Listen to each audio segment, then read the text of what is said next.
89 on up, homies, the show where you gon' get Cali history. It's told with respect and dignity. Spoken by jihad so vividly. He's taking over the industry, giving y'all some download imagery. Damn you, if you ain't hitting them likes, come on, subscribe. Check out the channel and I bet it will make you decide to tune in every chance you get. It's lit, and some of y'all can learn a bit from this gangster shit.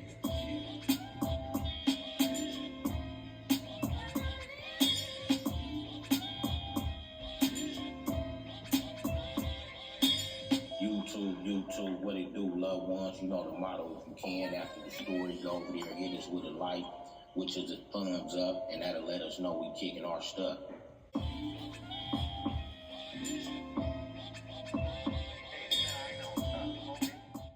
I want to thank the homeboy G. Lee Deuce for the intro from the legendary Mental historical hip-hop album, Banging on Wax. You can reach him on Instagram at Solid From Day One.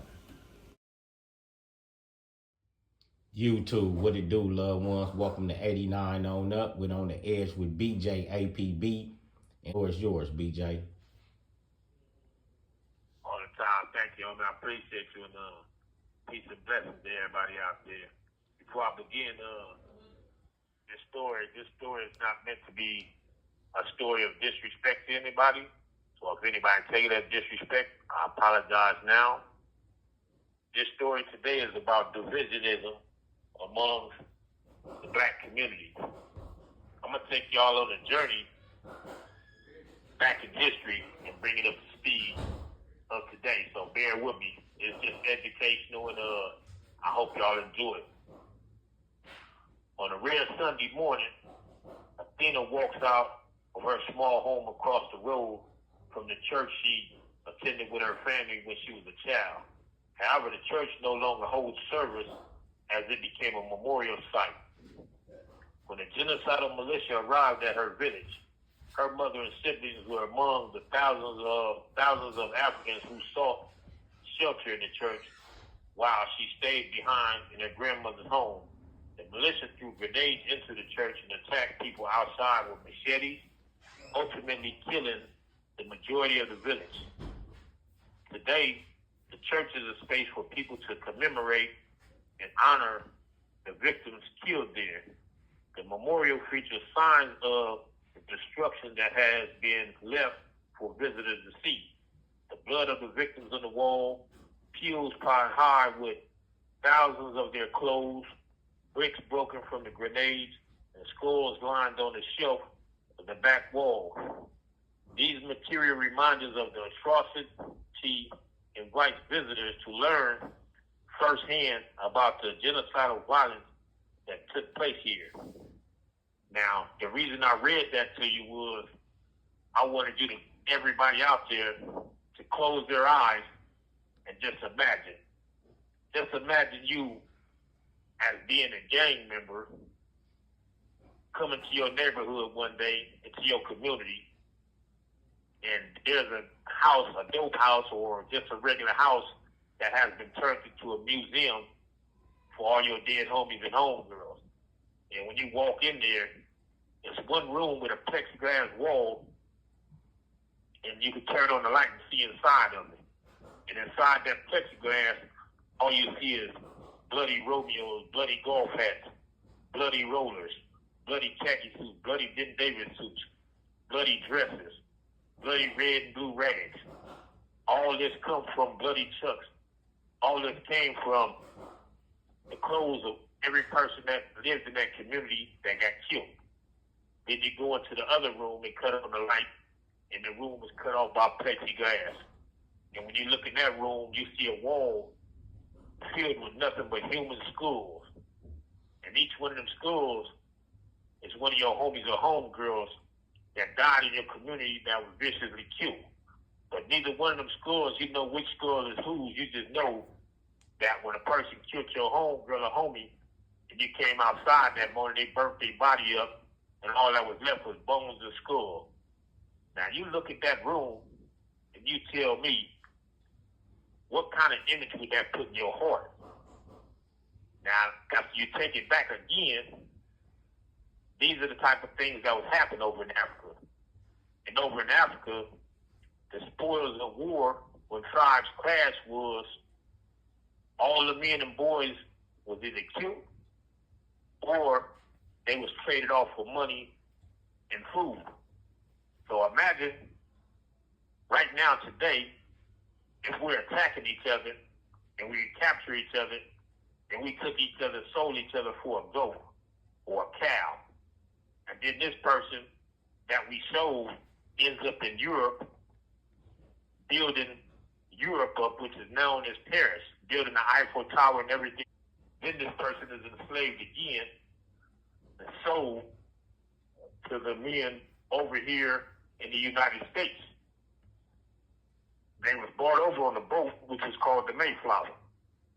And once they came over on the boat, some of the white men at that time felt that since they were slaves, they took advantage of them. And when they took advantage of them, they did things like beat them to make them mine. Because most slaves, when they got sold, they felt that they was going to be free. But instead, they was enslaved because our own people enslaved us and sold us to the white man. And the white man brought us over here, which is how some of us got over here. Outside of the Freemasons and the other blacks that was already over here. So most of us came over, our ancestors came over on that boat, was taught the English language instead of the natural language that we spoke, which was Swahili and Kiswahili and Bantu at that time. Then, as you look at it, a lot of our ancestors was forced into a different religion than they originally was accustomed because of the divisionism. And once we got over here, we was enslaved to help build America.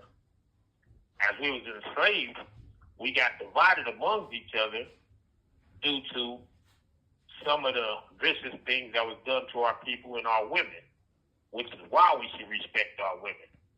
Because when our women were slaves, a lot of women was asked to do some of the heinous acts in the world in order to save us. A lot of women stepped forward in the world to save our own black men and people. This is how we was born, because these women sacrificed their lives and they soul and their morals and principles to make sure we have a meal. These meals was known then as scraps that was thrown away.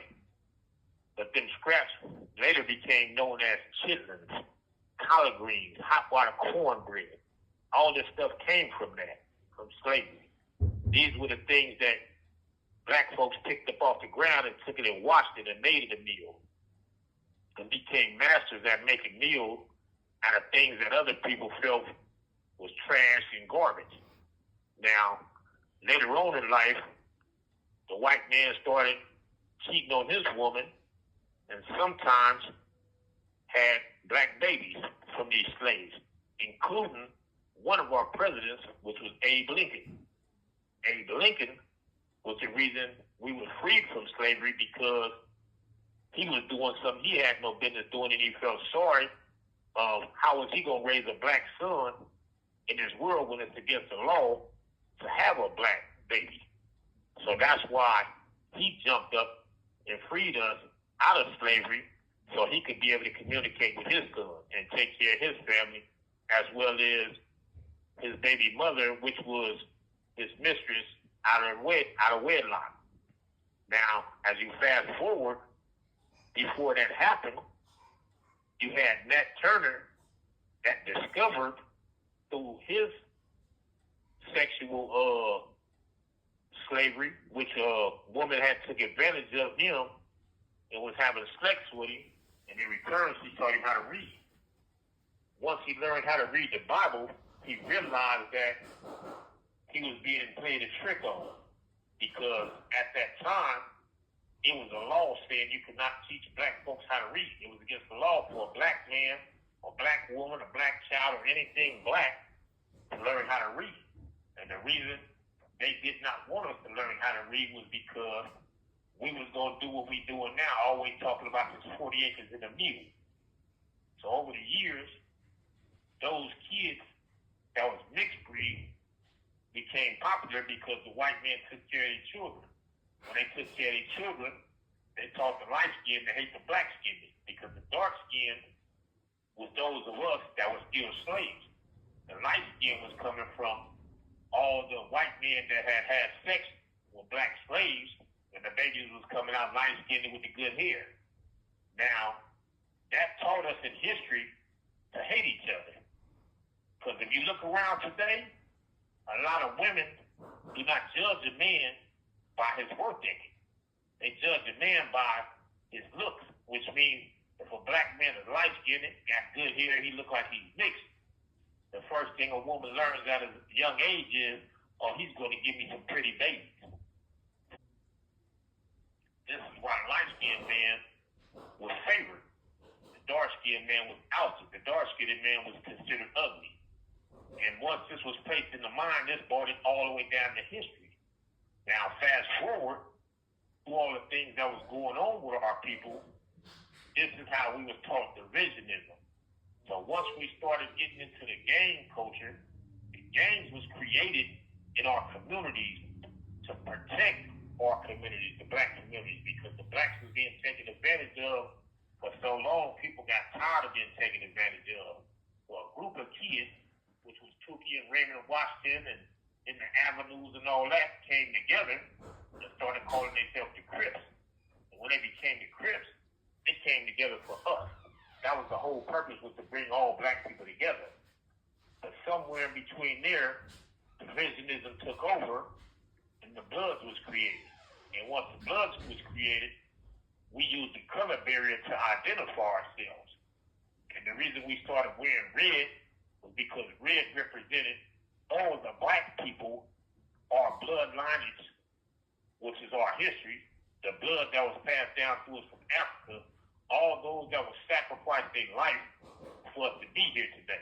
So that's why the Bloodz chose the color red through my knowledge. Now, this is my opinion, and this is the knowledge that I read and also was told through history. So that's where the divisionism came at, the separation with the colors, because we don't know how to stick together. Now, today, divisionism is still going on. Don't get me wrong, I'm bringing this up because there's a lot of Crips out there that I learned are my people.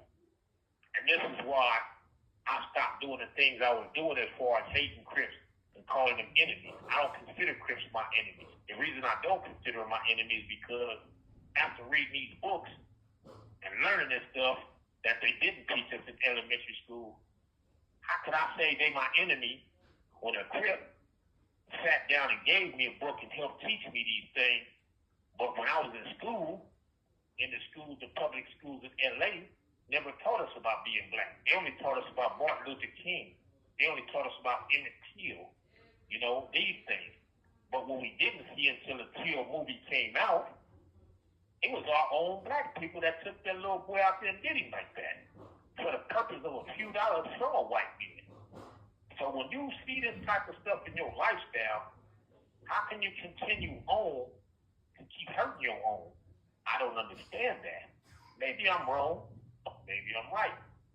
But at the end of the day, I'm putting this out there because I want my people to look at this. And when I die, one day I hope that maybe 100 years from now, maybe 200 years from now, I don't know how long it's going to take. Some things can be fixed, some things can't. But I hope that one day our people will come together again and sit down and make plans. Just like you make a business plan on how to sell dope and run a dope house, let's make them plans on how to be together. With that said, thank y'all. I love every last one of y'all. And to those that was in Hawaii with me, I wish I could go back in time with the knowledge I got now, and I could have saved all y'all lives. So everybody that was in Ventura with us that's dead and gone, including the Hucklebuck. May y'all rest in peace. And to Hucklebuck, may you rest in peace. And to the Winfield family, we loved him, and we wish y'all the well, including Mousy. I wish you nothing but greatness, homie. Love you all. Thank you. 89 on up. You on the edge with BJ.